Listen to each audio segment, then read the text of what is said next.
2.4 equations aligns, the example portion. The instructions are going to be the same on all these.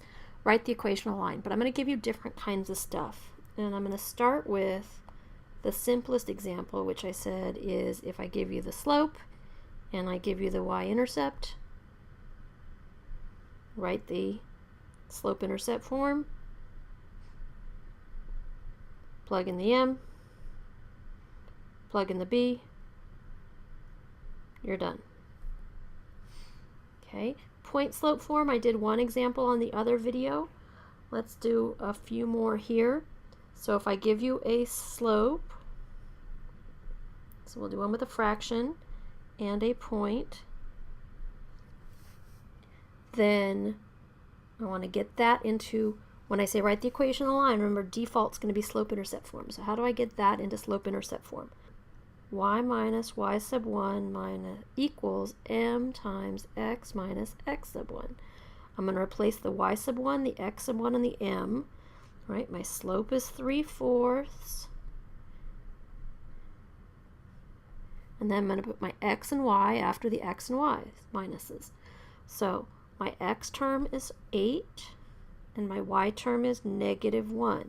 So again, I have one of those minus minus deals.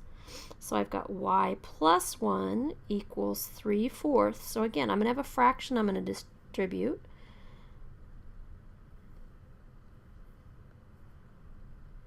And since this time the fraction happens to have the same denominator as the constant,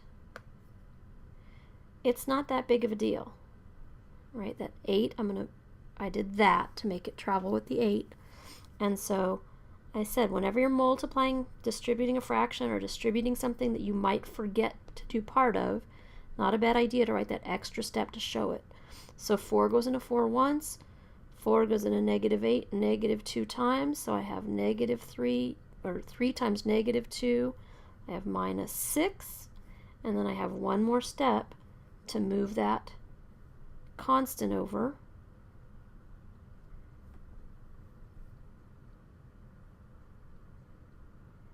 And so y equals 3/4 x minus 7.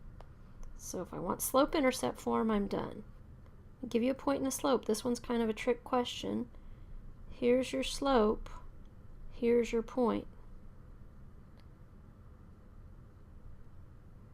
So I gave you a point and a slope. Do I have to use point slope? I could. I would get it right.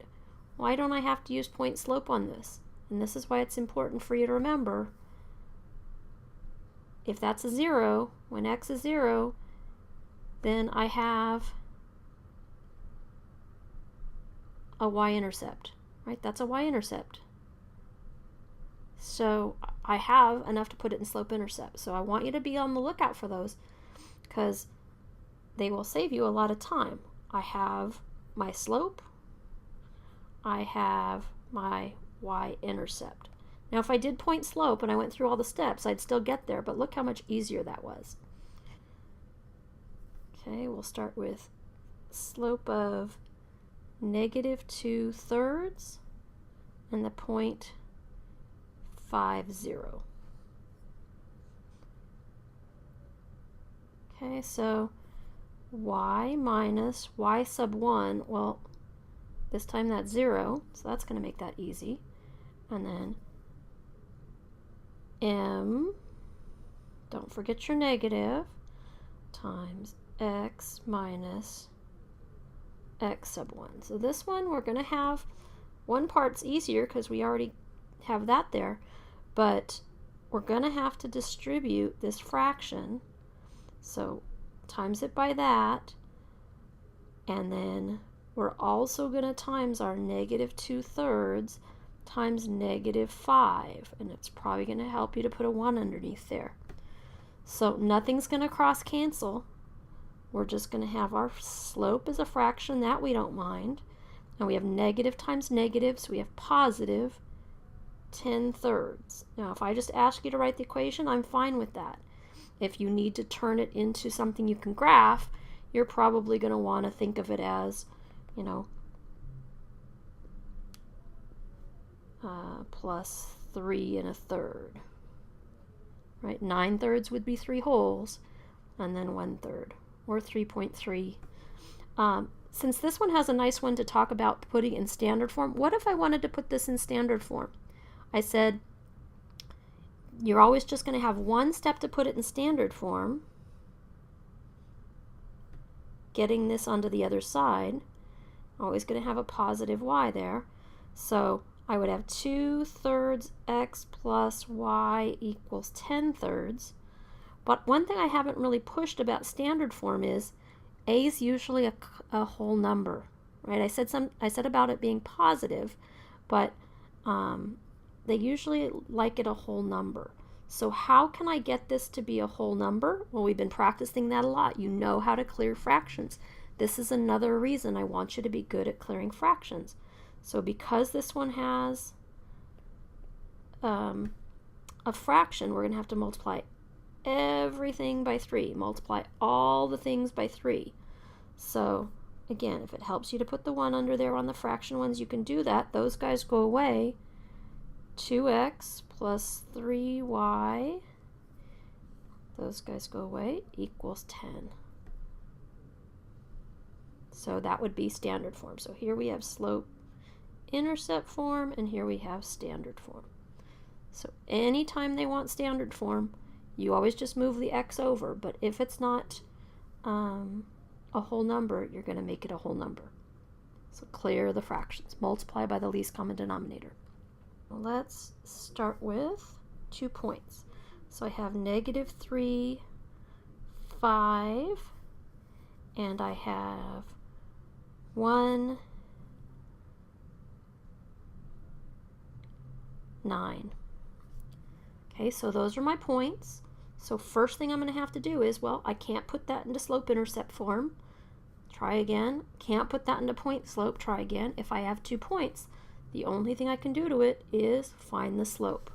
So finding the slope, y2 minus y1 over x2 minus x sub 1.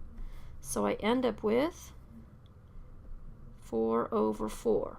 Well, 4 over 4, I get 1. So now that I have a point and a slope, I'm going to put it in point slope. Y minus something equals something times x minus something. So I have 3 spots to fill in. Now I have my slope, right? Because I have my slope, I can fill it in. I can pick either point. It doesn't matter which one. I'm just going to pick the top one. My y term and my x term. So I have y minus 5 equals, we love when the slope is 1 because there's nothing to distribute.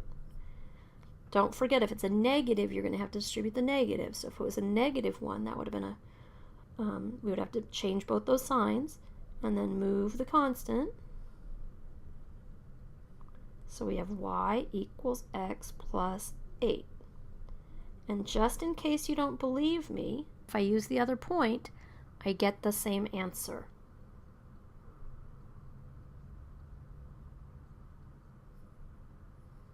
So hopefully those examples were helpful. Tell me whether you like the examples on one and the big long video on how to do stuff on the other.